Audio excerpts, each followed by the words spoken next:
네, 대표 유형 2번 문제 보도록 하겠습니다.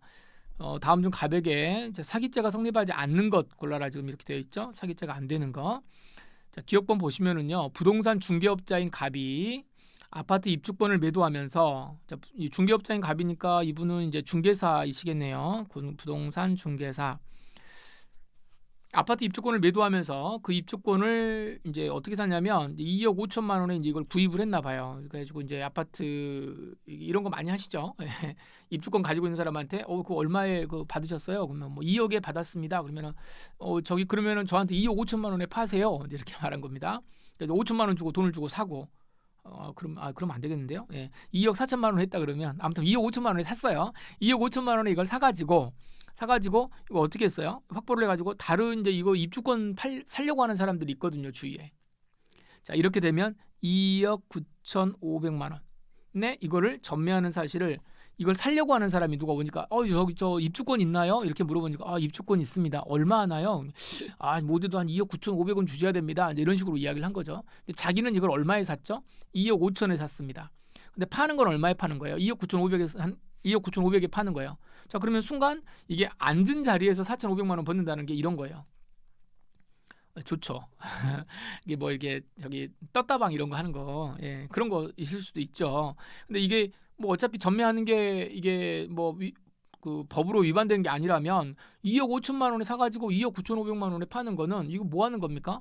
그냥 일이에요, 일. 중개사가 그냥 하는 일이에요. 그런데 이 사러 온 사람이 이 중개사가 2억 5천만 원에 사가지고 나한테 2억 9,500에 팔아먹었다. 사기꾼 아니냐? 이런 식으로 좀 이야기하는 거랑 똑같은 거죠. 왜 당신이 이 2억 9,500만 원에 나한테 지금 파는 이 입주권을 처음에 구입을 할 때 2억 5천만 원에 샀다는 사실을 왜 나한테 고지하지 않았느냐. 그렇기 때문에 내가 고지하지 않았고 매수인도 이거를 묻지 않았다. 그래가지고 이 사람이 4,500만 원 먹었다. 근데 이게 지금 사기가 되는 거냐? 사기가 되겠습니까? 이건 사기 아니에요. 그냥 정당한 뭐예요? 업무로 일을 하는 거예요. 공인중개사가 이렇게 가지고 돈 버는 거예요. 중개사 시험도 어렵잖아요. 이렇게 해서 돈 벌고 이걸 합법적으로 국가가 일단 마련해 놓은 거기 때문에 마치 다른 사람이 볼 때에는 이게 사기처럼 보이지만 이런 거는 사기라고 볼 수가 없다. 굳이 말을 해야 될 의무도 없는 거죠. 이걸 꼭 고지해야 될 의무가 없기 때문에 이러한 것들은 말할 필요가 없다. 즉 여기서는 뭘 생각하시면 되면 고지 의무가 없다는 겁니다. 자, 고지 의무가 없다는 이야기는 뭘로 가냐면 기망행위를 하는데 요 기망행위를 뭐로 한다는 거예요? 부작위에 의한 기망행위가 성립이 되느냐 지금 이 말이에요. 말을 안 했기 때문에 그것 자체가 기망행위가 되는 거냐? 자, 부작위에 의한 기망행위가 되려면 뭐가 있어야 돼요? 고지 의무가 있어야 되는데 1번 사례에서는 기억번 사례에서는 고지 의무를 인정할 수 없다. 그래서 따라서 뭐가 된다? 사기죄가 성립하지 않는다. 이렇게 보시면 되겠습니다. 유명한 판례니까 이건 사기죄가 성립하지 않는다. 잘 정리를 해두시고요. 두 번째, 갑이 피해자를 속여가지고 속였습니다. 여기 이제 속였다라고 하는 말이 나오면 기망행위라고 하는 게 있죠. 갑이 피해자를 속여가지고 부동산을 매도하면서 매매대금 전부를 피해자의 갑에 대한 기존 채권과 뭐했다?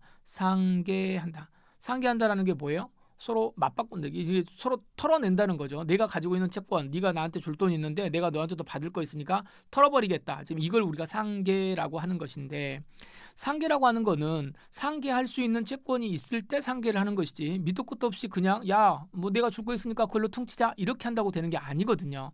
자, 이제 그런 의미에서 놓고 볼 때요. 갑이 피해자를 속여가지고 속였다. 기망행위가 있고 이거 하면서 매매대금 전부를 여기에 대해서 뭔가 재산적 이익을 얻었을 거 아니겠습니까? 벌써 여기 속였다라고 하는 말이 나오잖아요. 그러니까 이것 자체에서 뭐가 된다는 거예요. 이것 자체가 사기가 되는 거예요. 사기가 되면서 뭐 나중에 상계하는 방법을 취했다 안 취했다 뭐 이게 이런 거하고는 전혀 관계가 없다는 겁니다. 기본적으로 속여가지고 매도하면서 재산상 이익을 얻었다 이렇게 하면은 그것 자체가 사기죄가 되는 것이다. 아시겠죠? 사기죄 취득한다 이거 된다는 거예요. 보시고요. 상계하고 전혀 관계가 없다는 겁니다. 취소된 나중에 이게 채권 자체가 자산적 처분행위가 사기를 이유로 민법에 따라서 또 이렇게 취소가 되느냐 안 되느냐 이런 것들하고는 전혀 관계가 없습니다. 사기가 되는 것. 자, 디귿번 갑이 을에게 매수한 재개발 아파트 수분양권을 요것도 분양권이죠. 분양권을 이미 매도를 했습니다. 그런데 요거를 이중으로 매도할 목적으로 처음부터 이중으로 매도할 목적을 가지고 있어요. 마치 자신이 을의 입주권을 마치 이제 요거 받았는데 매도를 을에게서 이제 이미 매수한 거를 다시 이제 다 넘겼는데 마치 자신이 을의 입주권을 정당하게 보유하고 있는 것처럼 이거는 또 웃기네요. 저 피해자가 누굽니까? 을의 딸과 자, 을의 딸과 딸과 사이한테 거짓말을 해가지고 을 명의의 인감증명서 3장을 교부했다. 이렇게 돼 있죠. 자기 딸이 아닌 거죠. 자기 딸이 아니고 그 을의 딸 마치 을의 입주권을 자기가 가지고 있는 것처럼 딸과 사이한테 거짓말해가지고 아버지 거 이거 가지고 오라고 지금 그렇게 한 거죠. 네, 순간 제가 착각했습니다. 이렇게 해서 교부 받은 경우에 이거 어떻게 할 거냐? 그럼 여기 이제 인감증명서죠. 자, 인감증명서를 받았다라고 하는 건데 인감증명서가 이제 여기는 이제 뭐가 문제예요? 재물이 되느냐 여기 이야기하는 겁니다. 남을 속여가지고 인감증명서를 받은 거잖아요. 이거 재물로 인정한다.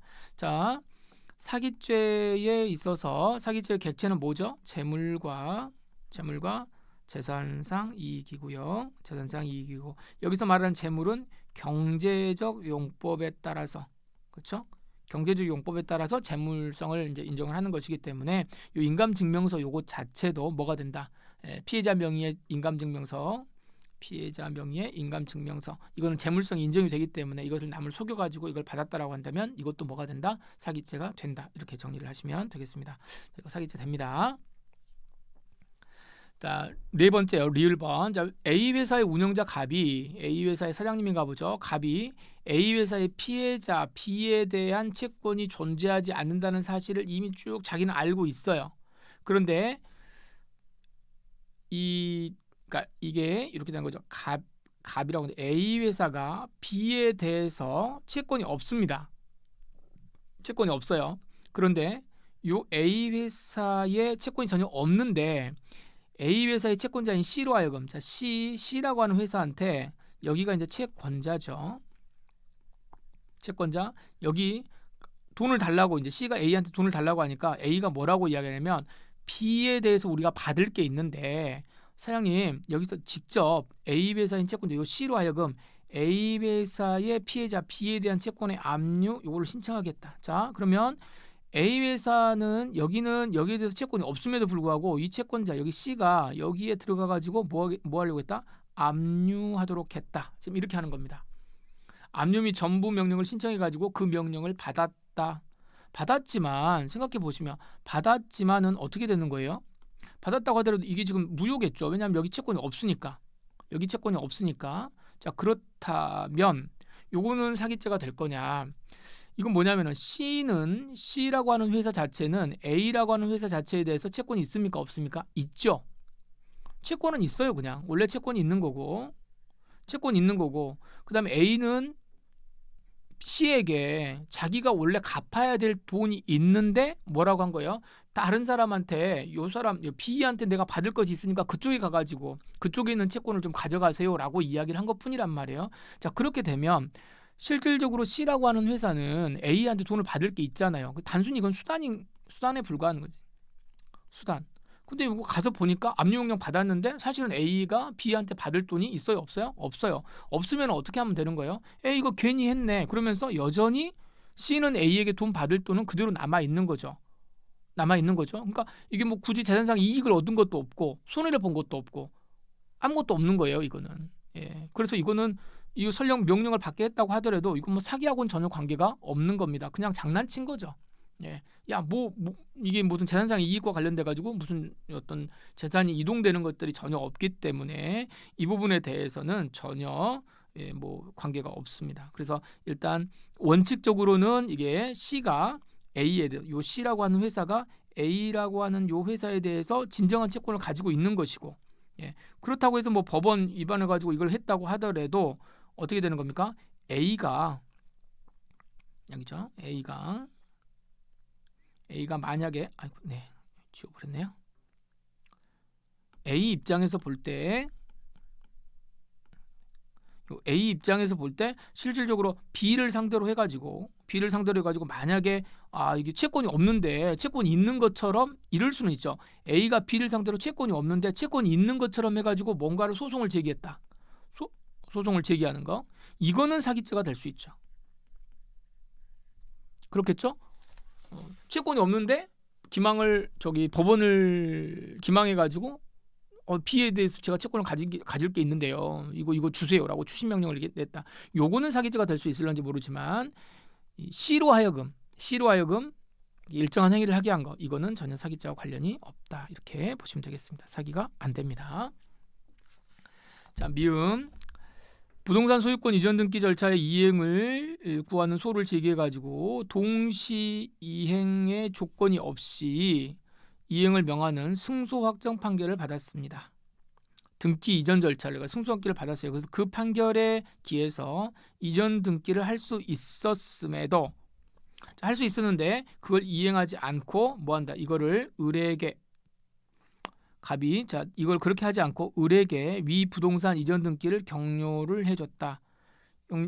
격려를 해주면 매매대금을 공탁해 줄 것처럼 거짓말해가지고, 거짓말한다. 속여인 거죠. 속임. 예. 그래서 이거 자체를 거짓말해가지고 이전 등기 격려를 해주면 매매대금 주겠다라고 공탁을 한다고 해놓고 나중에 이전을 받았는데 이전 받고도 매매대금을 공탁하지 않았다. 이거 전형적인 사기 아닙니까? 예. 승소 판결 받아서 이거 이렇게 이전해주면 내가 돈 줄게요라고 이야기를 했는데 이전을 했는데 돈을 안 줬다. 사기죠. 사기죠. 당연히 이거는 정당한 권리행사에 해당하지 아니한다. 이렇게 봐야 되겠습니다. 그래서 여기는 사기죄가 되는 거고요. 자, 그러면 어떻게 되는 건가요? 이제 성립하지 않는 것이니까 기억이 안 되고 리을이 안 되고 두 개가 안 되네요. 기억 리을. 1번이 정답이 되겠습니다.